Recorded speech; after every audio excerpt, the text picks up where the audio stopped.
Seguimos, estamos en la mesa de viernes 4 de mayo del año 2018, a 200 años del nacimiento de Karl Marx, y ante la insistencia y la tenacidad de Juan Grompone, ese es el tema, no digo único, pero casi único de la discusión de esta mañana.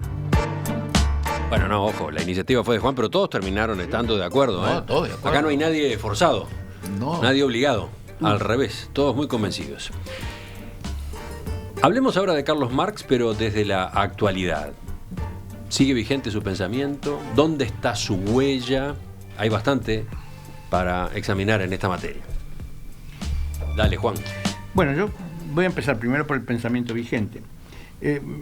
Una de las tesis que yo considero que está vigente es la interpretación de la historia, es decir, que la historia se interpreta por una base material, que es esencialmente la economía, que es esencialmente el trabajo humano, y sobre la cual se construye un edificio que es la ideología, el orden legal, la religión, etcétera. Es decir, creo que esa es una tesis en la cual yo adhiero y que la entiendo absolutamente vigente. Segunda tesis, la lucha de clases. Ana planteaba muy bien la idea esa de que, ¿por qué milagro, si la historia es la historia de la lucha de clases, luego, al construir una nueva sociedad, cuando las clases medias actuales construyan una nueva sociedad, ¿por qué no va a haber lucha de clases en esa? Esa es una duda que queda planteada, y yo estoy de acuerdo con la duda. Es decir, inclusive en los diagramas que yo pongo signos de interrogación sobre si ahí hay o no, si eso es el fin de la lucha de clases o no. Bueno, el tercer punto que creo que queda claro, para mí también, es que el capitalismo es un modo de producción, y como todos los modos de producción, comenzó y por lo tanto terminará. Y va a terminar no cuando haya la revolución de los proletarios, sino cuando el capitalismo sea un obstáculo para el desarrollo de la sociedad humana.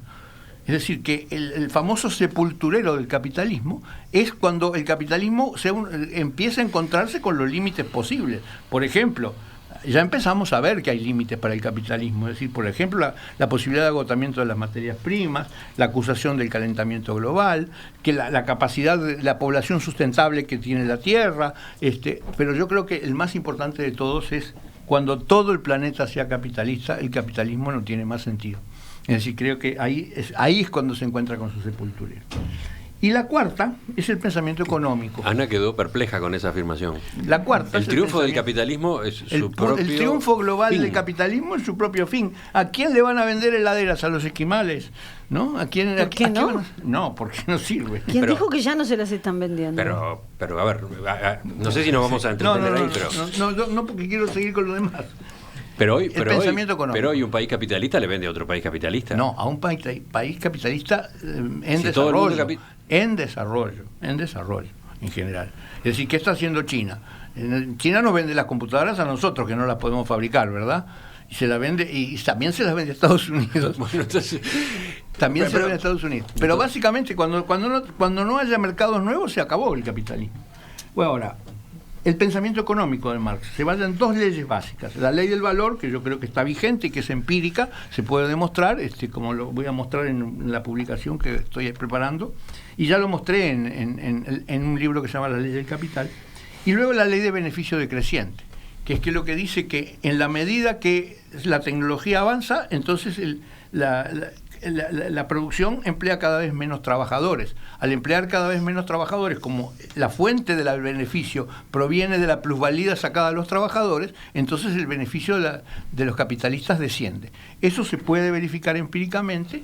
Ya hubo el capitalismo comercial, tenía beneficios del orden del 40% cuando comenzó, y terminó teniendo el 5%. Ese es el momento que comienza la revolución industrial, y entonces las hilanderías tenían beneficios de 35-40% también, y luego, a medida que se difundió la tecnología y la máquina a vapor, empezó a caer.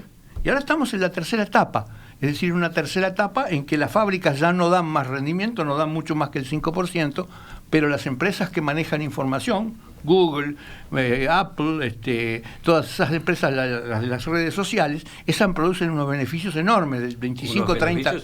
Increíble. Del 25, 30 o 40%. Es decir, que nuevamente el capitalismo lo que hace es, a medida que se le cae, que eso no lo vio Marx, a medida que el beneficio decreciente es cierto, pero lo que no vio Marx es que el capitalismo tiene capacidad para recuperarse y volver a recuperar por cambios violentos en la economía la tasa de beneficio. Pero nuevamente va a seguir cayendo. Sí, bueno, pero eso es la etapa financiera y monopolista. A ver, de uno. Digo, menos mal que dijo esta última etapa, porque yo ya me estaba convirtiendo en marxista. Porque si ese es el marxismo, yo me vuelvo al marxismo. Bueno, yo quiero mencionar... Menos mal que dijiste esto último de la teoría del valor, que eso no podés defender. Del beneficio decreciente. Sí, el beneficio decreciente es así en actividad económica, siempre es así. En la agricultura es así. La moraleja... Pero, la teoría del valor, de que el valor es la plusvalía que tú le sacás al obrero. No, el valor no es eso. No, ¿cómo no? La teoría del valor lo que dice es que el precio de venta de las mercancías tiene que ver con el trabajo incorporado. Con el trabajo incorporado, exactamente. Sí. Entonces, vayamos a los Google y a los Amazon y todo eso. ¿Cómo explicas tú que las fortunas enormes que han hecho los Steve Jobs y los Gates de este mundo haya sido trabajo que se hayan apoderado de la plusvalía generada por quién?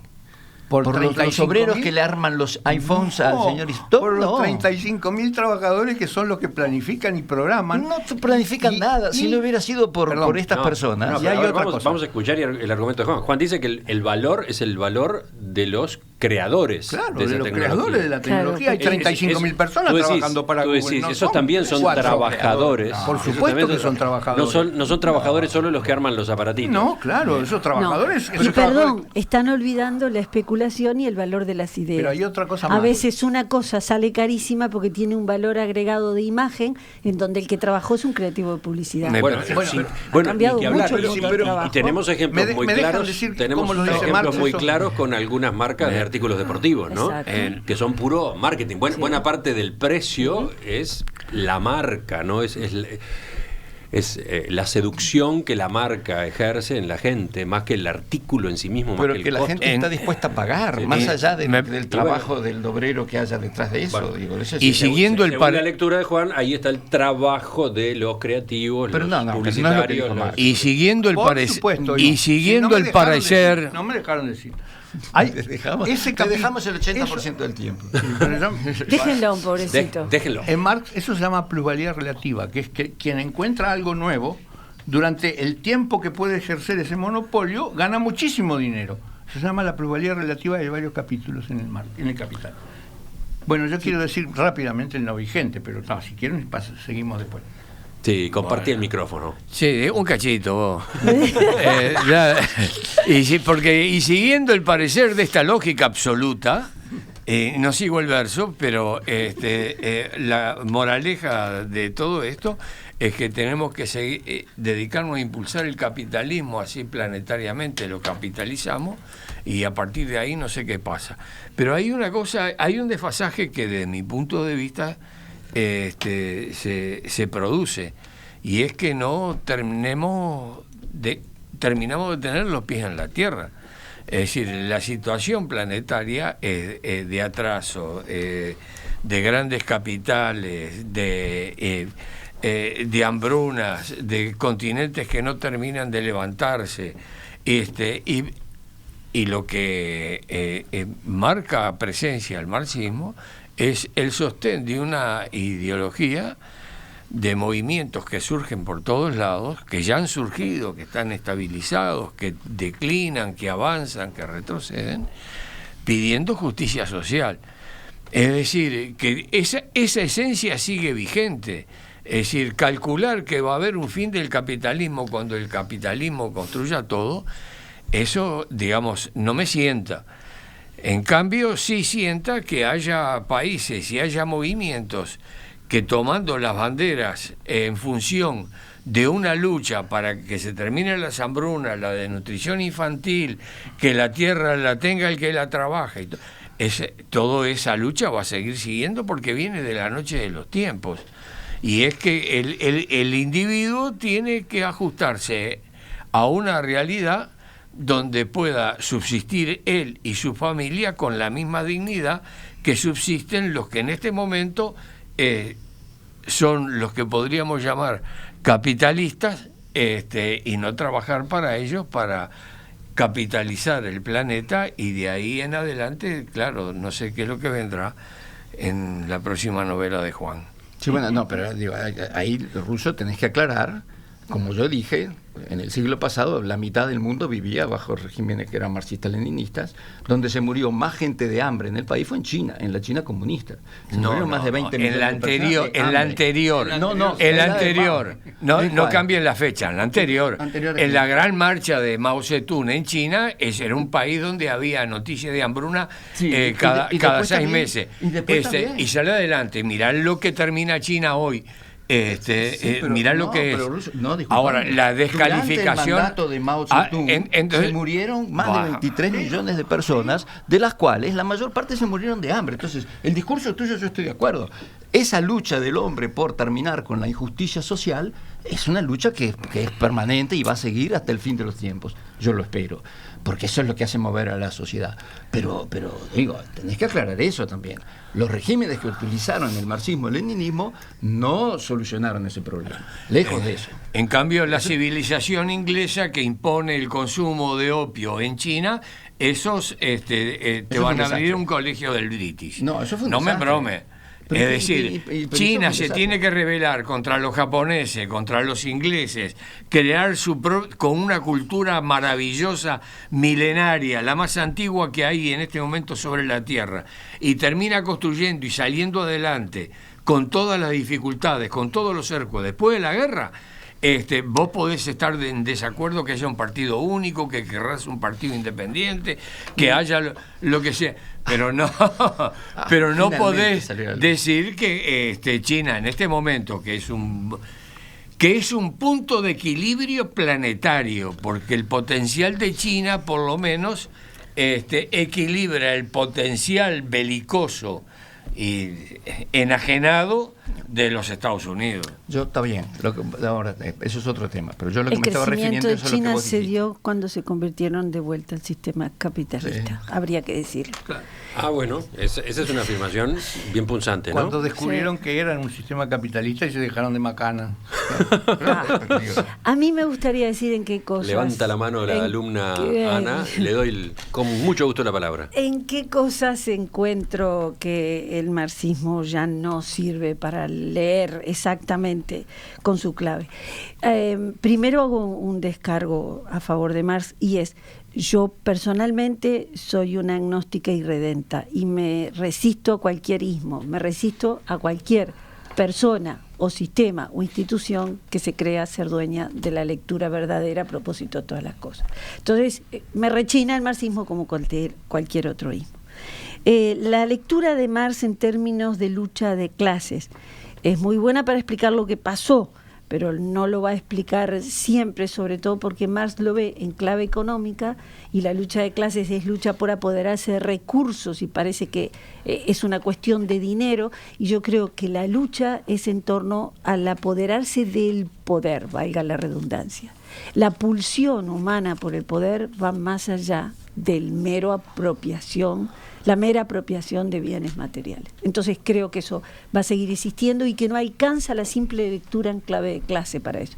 Hoy, por ejemplo, toda la lectura del marxismo a propósito de la lucha de clase se complica muchísimo. ¿Cómo lo aplicás? Seguís diciendo obreros, burgueses. ¿Cómo? Cuando vos tenés de pronto una modestísima trabajadora que su cabeza ha sido modificada superestructuralmente y se cree en otro grupo, consume en otro grupo, tiene todo un uso de los valores jerárquicos de otro. ¿Cómo lees? ¿Cómo lees cuando vas al análisis histórico profundo? Ahí Marx se agota. La segunda cosa la que para mí se agota. No le explicó bien lo de las clases, es totalmente de acuerdo.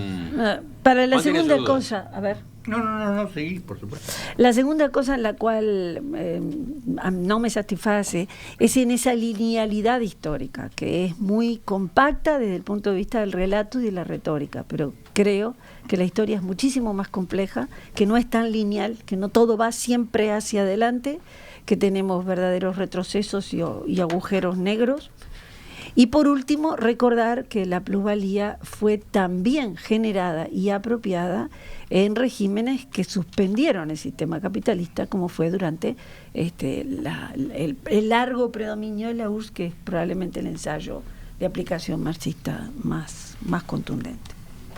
¿La URSS es el ensayo de aplicación marxista más contundente, Juan? Leninista, marxista, está en la palabra marxista. Leninista. No, marxista-leninista no existe. No es lo mismo. Marxista-leninista no existe. Estaba tratando de que se pelearan un poco. Bien.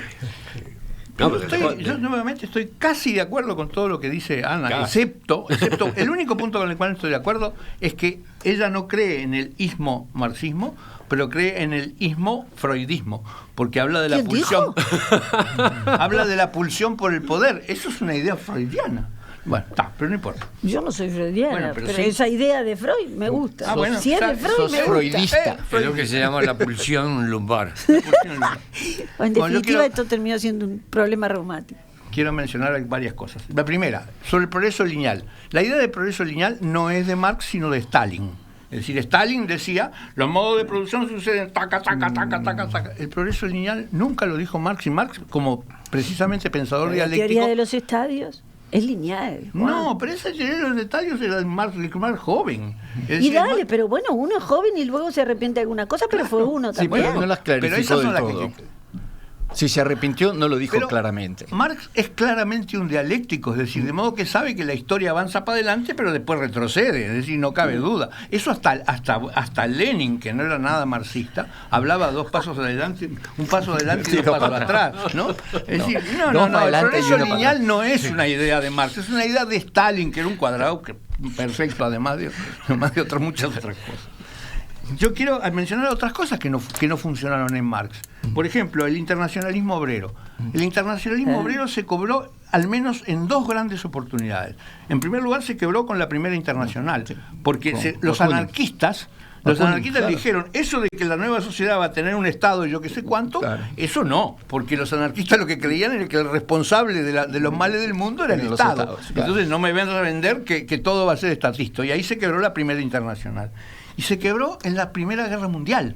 En la Primera Guerra Mundial hubo una gran discusión si los obreros tenían que pelear en la Segunda Guerra Mundial por su patria o tendrían que abstenerse, porque ¿cómo iban a pelear contra otros obreros? Es decir, en definitiva, los que pelean son obreros, ¿no? Los soldados son obreros. Ahí se quebró definitivamente el internacionalismo. No existe el internacionalismo obrero más allá de ir a hacer un discursito en un acto de un partido obrero a otro, pero nada más. Avísenle en Abdala, creo que no yo escuchó creo esto. que ahí hay un...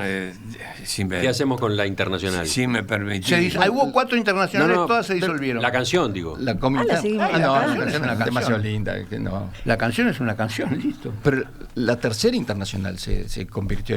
Lenin convierte a la tercera internacional en el Comintern y se va. Por eso, y la 4ª internacional es la trotskista. Es la trotskista, es verdad, sí. Aguante Bueno, Trotsky. las Señor otras 2 Quemado cosas Lefer. que para mí están mal, y eso ya las dije, son que la clase revolucionaria no es el proletariado, es decir, que hubo muchas otras, por ejemplo, en China y en Vietnam fueron los campesinos los que hicieron la revolución, y el estatismo en la sociedad nueva es una idea simplemente que el propio Marx rechazó.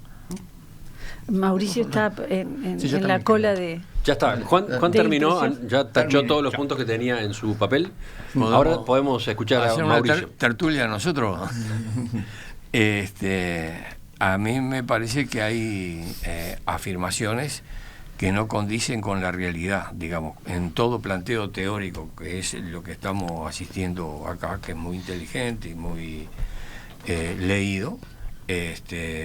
Hay afirmaciones que el internacionalismo proletario perdió efectividad, no tiene utilidad, no existe. Yo creo que hay que recordar algunos acontecimientos donde en la esencia de este pensamiento produjo un movimiento internacionalista en la Guerra Civil Española, donde la invasión del fascismo y el clero conservador y la alianza con el fascismo de Hitler, que utilizó los aviones allí por primera vez, esa internacional negada convoca de alguna manera lo que termina conformando las brigadas internacionales que van a combatir las fuerzas que también manda Alemania y manda Italia, donde van obreros uruguayos e intelectuales uruguayos y profesionales uruguayos, y fueron de todas partes del mundo.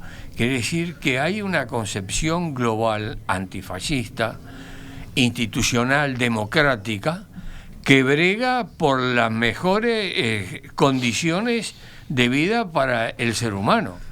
Entonces, esa es la esencia de la revolución. La diferencia entre Marx y Lenin no está en el desarrollo de su pensamiento marxista o no marxista. Lenin era un pragmático, era un revolucionario. Marx era un teórico.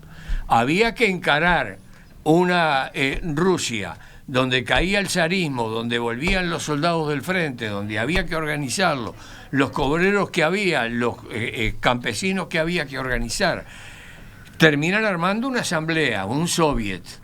Entonces, uno de los razonamientos que hace Lenin es que no se pueden saltear etapas históricas. Entonces, le faltaba la etapa capitalista, y establece en su programa inicial la nueva política económica, es decir, el desarrollo del capitalismo en esa Unión Soviética, donde se plantea todo el poder a los soviets, porque si no los tomaban ellos, volvían otra vez los kulak, volvían otra vez la aristocracia, volvía otra vez el atraso y ese dominio tremendo que tuvo la Iglesia junto con la aristocracia en Rusia.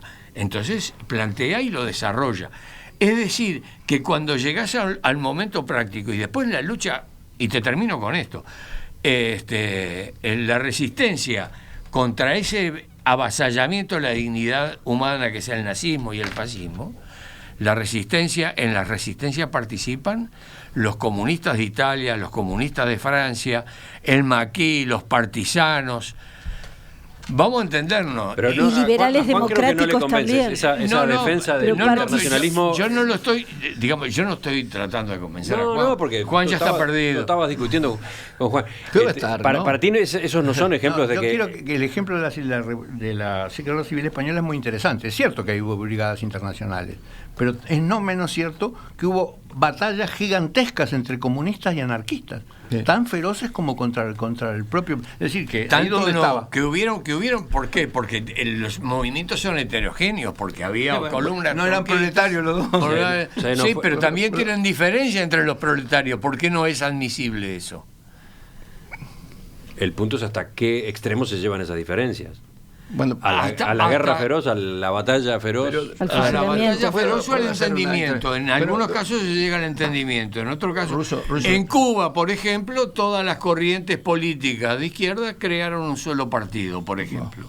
Lo último, Gonzalo, estamos en la hora pasadísimo. No, en respuesta a lo que dice el ruso, yo quiero asegurarle que todos bregamos por un mundo mejor y un mundo más justo y más social, las Naciones Unidas también, y no tienen como su nervio motor la lucha de clases. La lucha de clases tiene el problema fundamental de que las clases no están bien definidas. ¿Quiénes son las dos clases que están en lucha? Porque Marx decía que había solo dos clases, lo que es una simplificación tremenda, y que todas las demás categorías de seres humanos estaban en una fase intermedio que borraba las líneas y no hacía clara entre estas dos. No se aclara la diferencia entre estas dos clases centrales. Y eso no es así. No, claro. No es así. Y el avance de la humanidad no se da por la lucha entre esas dos clases, porque esas dos clases, lo decía Ana hace un rato, hoy día son mucho más diferenciadas. Entonces vos lo que tenés que bregar no es porque esas dos clases luchen para crear nuevas realidades, sino porque la sociedad entera logre conquistar, fundamentalmente por medios pacíficos y bregando siempre por un mundo más justo y más igualitario, lo logren a través del diálogo. Hay teorías también, los economistas fabianos ingleses llegaron a conclusiones muy parecidas sin necesidad de ir a la lucha de clases. 10 de la mañana y 6 minutos. Dice Gonzalo, uno de nuestros oyentes, ¿cuánto daño le hizo Marx al mundo, especialmente a Latinoamérica del siglo XXI? ¡Viva Adam Smith! Parece claro que la discusión sigue abierta, ¿no? De ningún modo pretendíamos agotarla acá, hoy en la mesa de los viernes. Habrá otros espacios, como piden otros oyentes, para retomar este asunto. Karl Marx a 200 años de su nacimiento.